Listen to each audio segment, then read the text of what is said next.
तो इस आर्टिकल में हम डिस्कस करने जा रहे हैं फिस्कल डेफिसिट के बारे में। तो यहाँ पर बात कर रहे हैं a fiscal deficit target in a range plus a fiscal council to explain what why. तो हमारे जो फाइनेंस कमीशन के जो चेयरमैन हैं, तो अभी के जो चेयरमैन उनका नाम है एनके सिंह। तो यहाँ पर वो भी यहाँ पर एक बात करके चल रहे हैं कि जो फिस्कल डेफिसिट रेंज है, इसकी एक रेंज निर्धारित होनी चाहिए कि इतना फिस्कल डेफिसिट जो है 1 साल तक हम रखेंगे। तो यहाँ पर परसेंटेज की फॉर्म में होता है, पूरा जो बजट होता है उसके हिसाब से उसका 3% या 3.5% हम लेकर चलते हैं कि 1 साल तक हमारा इतना फिस्कल डेफिसिट जो है रहेगा। तो फिस्कल डेफिसिट होता है वित्तीय घाटा, मतलब कि जो टैक्सेस से पैसे इकट्ठे किए, तो नॉन टैक्सेस जो होते हैं उससे पैसे इकट्ठे किए और वो पैसे इकट्ठे करके रेवेन्यू इकट्ठा करके सरकार बजट बनाती है। लेकिन वो पैसे जो इकट्ठे होते हैं टैक्सेस और नॉन टैक्सेस के रूप में, वो पैसे पर्याप्त नहीं होते हैं पूरे देश में अलग अलग स्कीम्स में लगाने के लिए, कम पड़ जाते हैं। तो फिर सरकार बाहर मार्केट से पैसा उठाती है। तो ऐसे करके करते करते हर साल जो है ना हमारा जो बजट होता है बजट डेफिसिट में होता है। तो बजट डेफिसिट में होता है, बाहर से मार्केट से उधार लेके हम जो इंटरेस्ट पे पैसा लेके लगाते हैं अलग अलग स्कीम्स पे, अलग अलग एरियाज में। हमारी आर्मी के ऊपर भी काफ़ी खर्चा होता है। तो यहाँ पर हर साल का हम एक डिसाइड करके चलते हैं कि 3 या 3.5% तक जो है हम फिस्कल डेफिसिट रखेंगे पूरे बजट के। जितना भी बजट का पूरा पैसा होगा, चाहे 30 लाख करोड़ है चाहे 35 लाख करोड़ है, उसका 3% या 3.5%। लेकिन अभी क्या है, ये एक्सीड होता जा रहा है। तो इसके एक्सीड होने के रीज़न भी यही है कि कोविड-19 के चलते लॉकडाउन लगा, लॉकडाउन के चलते इकॉनमी बंद हो गई, इकॉनमी बंद होने के चलते अब उसको, जब इकॉनमी खोली गई है उसको रिवाइवल देना है, इकॉनमी को दोबारा से शुरू करना है जीरो से। तो जो पैसा स्टार्टिंग में सरकार दे रही है, जो आत्मनिर्भर भारत पैकेज है, तो अभी तक 3 पैकेज भारत सरकार अनाउंस कर चुकी है। तो उसके थ्रू पैसा दे रही है अलग अलग अदारों में, अलग अलग सेक्टर्स में। तो रिसेंटली एक PLI स्कीम आई थी जहां पर प्रोडक्शन लिंक्ड इंसेंटिव देने की बात की गई थी आने वाले 5 सालों में। तो उसके लिए 1.46 लाख करोड़ भारत सरकार ने राशि जारी की। इसके अलावा जो MSME सेक्टर्स हैं उसके लिए 3 लाख करोड़ का यहाँ पर राशि दी गई। जो मध्यम वर्ग के जो यहाँ पर सेक्टर्स हैं कि वहाँ पर ज़्यादा एम्प्लॉयमेंट के चांसेस होते हैं, वहाँ पर एम्प्लॉयमेंट ज़्यादा होती है, वो दोबारा से रिवाइवल करें, उनको पैसे दें कि आप शुरू करो अपना बिजनेस दोबारा। तो ऐसा करते करते ये सारा जो पैसा दे रही है भारत सरकार, ये मार्केट से उधार लेकर ही दे रही है। इसके अलावा GST की कंपनसेशन देनी थी स्टेट्स को, वो कम हो गई। इस बार टैक्स का पैसा नहीं आया भारत सरकार के पास, तो वो भी भारत सरकार ने मना कर दिया। तो जिसकी वजह से भारत सरकार ने वो भी पैसा मार्केट से उधार लेकर ही स्टेट्स को दिया है। तो फिस्कल डेफिसिट इन सभी रीजंस की वजह से बहुत बड़े पैमाने पर बढ़ चुका है। जितना यहाँ पर एक्सपेक्टेशन होती है उससे काफ़ी आगे चला गया। तो यहाँ पर इसी मुद्दे के ऊपर बात कर रहे हैं एनके सिंह जो चेयरमैन है फाइनेंस कमीशन के। उन्होंने भी यहाँ पर सजेशन दी है कि हमें एक रेंज डिसाइड करनी होगी कि इसी रेंज के अंतर्गत जो है हमें काम करना है फिस्कल डेफिसिट। कोई फिक्स नंबर जो है हमें बनाना होगा और फिक्स रूल्स जो है हमें आने वाले समय के लिए यहाँ पर बनाने होंगे फिस्कल डेफिसिट के लिए। तो इसको कैसे हैंडल करें, तो यहाँ पर ऑथर बात करें हैं, यहाँ पर इंडिया को एक इंडिपेंडेंट फिस्कल काउंसिल जो है ना उसको सेटअप करना होगा।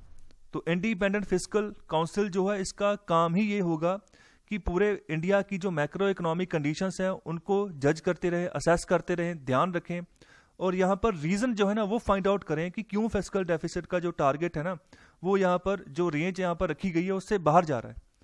तो यहाँ पर जो फिस्कल काउंसिल है वो इसके अलावा और भी काम कर सकती है, कम्युनिकेशन का काम कर सकती है। जो यहाँ पर मैक्रो इकोनॉमिक स्टेबिलिटी के वॉचर्स होते हैं उनको एक सही इन्फॉर्मेशन प्रोवाइड कर सकती है, जो इन्वेस्टर्स हैं उनको यहाँ पर सही इन्फॉर्मेशन मिल सकती है। इसके अलावा जो बॉन्ड मार्केट है वो कैसे डेवलप हो रही है, तो अच्छी बॉन्ड मार्केट अगर डेवलप होती है तो हमारी इकॉनमी भी अच्छे से ग्रो करेगी। कि अगर इन्वेस्टर पैसा दे रहा है, किसी कॉर्पोरेट ने बॉन्ड इशू किए, किसी इन्वेस्टर ने खरीद लिए, उसके बजाय उसमें पैसे दिए, तो उस पैसे को कॉर्पोरेट यूज़ करके इन्वेस्ट कर रहा है किसी जगह किसी प्रोजेक्ट में, तो एम्प्लॉयमेंट अपॉर्चुनिटीज़ बढ़ेंगी, इकॉनमी बढ़ेगी।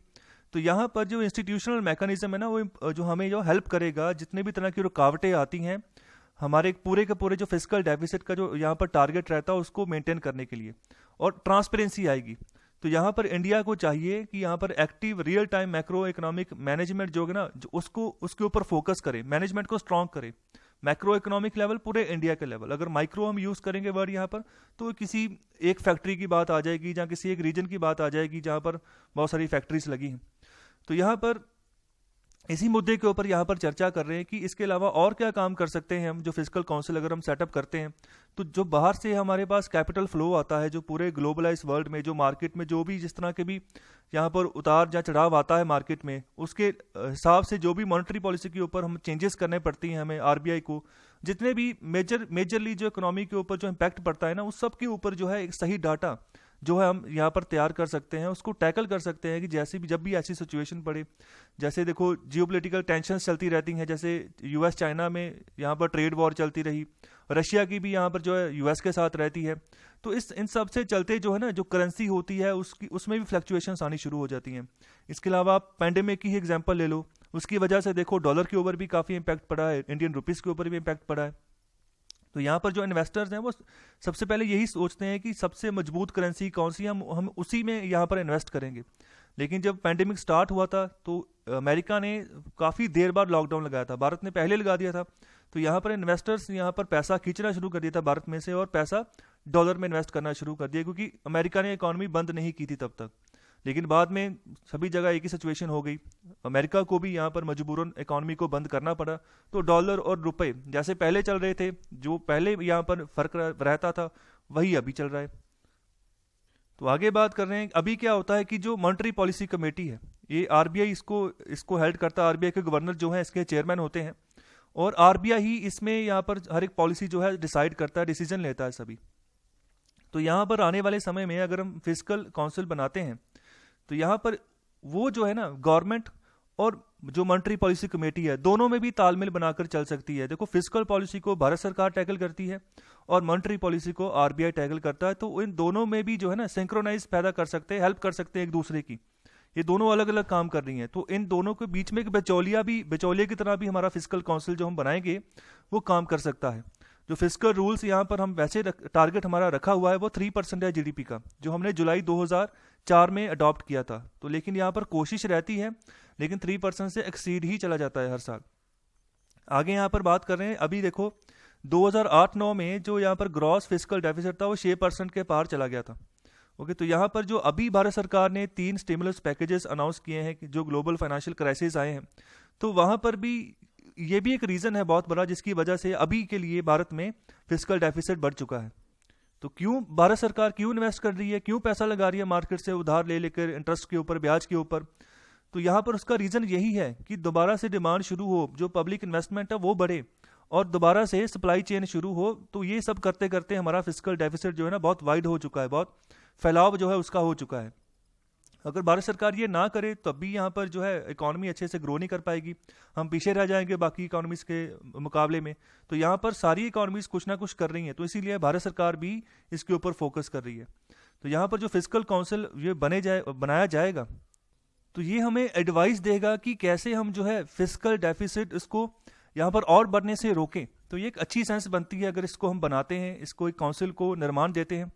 तो यहाँ पर अगर इसकी क्रिएशन होती है, वैसे इसकी क्रिएशन रिकमेंड की गई थी एफआरबीएम रिव्यू कमेटी, और इसके अलावा 13 और 14 फाइनेंस कमीशन के द्वारा भी इन्होंने कहा था कि अब अलग से आप फिजिकल काउंसिल बनाए, लेकिन अभी तक नहीं बनाया गया है। तो अभी 15th फाइनेंस कमीशन चल रहा है जिसके चेयरमैन है एनके सिंह। तो यहाँ पर काउंसिल जो है उसको यहाँ पर इंडिपेंडेंट फोरकास्ट जो है ना मैक्रो वेरिएबल्स के ऊपर प्रोवाइड करने चाहिए, जैसे रियल और नॉमिनल जीडीपी का डाटा है, ठीक है, वो उसको अच्छे से प्रोवाइड होना चाहिए। इसके अलावा जो टैक्स बायोंसी है, टैक्स के रिगार्डिंग जो डाटा है वो उसको पता होना चाहिए। इसके अलावा जो डेट टारगेट्स हैं भारत के, कि हमने आने वाले समय में अपना डेट इतना कम करना है, जहाँ इतना तक हम डेट रखेंगे, इसके ज़्यादा नहीं रखेंगे, तो यहाँ पर इन सब चीज़ों के ऊपर भी ये देखेगा। तो अभी भारत के ऊपर 100 लाख करोड़ का कर्जा हो चुका है, तो 100 लाख करोड़ का कर्जा भी बहुत ज़्यादा होता है। तो यहाँ पर ये भी हमें यहाँ पर एक रिटर्न जो हम कैसे दें, कैसे कर्जा चुकाएं, तो इसके ऊपर भी जो है एक रास्ता दिखाना जो है वो चाहिए। तो इसके लिए यहाँ पर जो फिजिकल काउंसिल हम बनाएंगे तो काफ़ी अहम रोल जो है अदा कर सकती है। तो यहाँ पर पूरे जो यहाँ पर भारतवर्ष में से जितने अच्छे इकोनॉमिस्ट हैं, प्रोफेशनल्स हैं, जिनको एक्सपीरियंस है पब्लिक फाइनेंस में, तो उनको हम जो यहाँ पर जो है जगह दे सकते हैं इस इंडिपेंडेंट बॉडी में, कि वो यहाँ पर आके काम करें और सही डिसीजन जो है यहाँ पर इकॉनमी को आगे बनाने के लिए यहाँ पर प्रोवाइड करें। तो अगर हमारे पास एक अच्छे इकोनॉमिस्ट मिलते हैं, अच्छा डिसीजन मिलता है, तो इकॉनमी अच्छे से ग्रो कर सकती है। तो देखो इकॉनमी एक ऐसी चीज़ है, आपका एक गलत डिसीजन, बिना सोचे समझे लिया डिसीजन इकॉनमी को बर्बाद कर सकता है। अगर आप डिसीजन ले रहे हो सोच समझ के, एक्सपीरियंस को आप बीच में जोड़कर अपना डिसीजन दे रहे हो, तब वो आबाद भी कर सकता है। तो यहाँ पर बहुत अहम होता है एक इकोनॉमिस्ट का डिसीजन।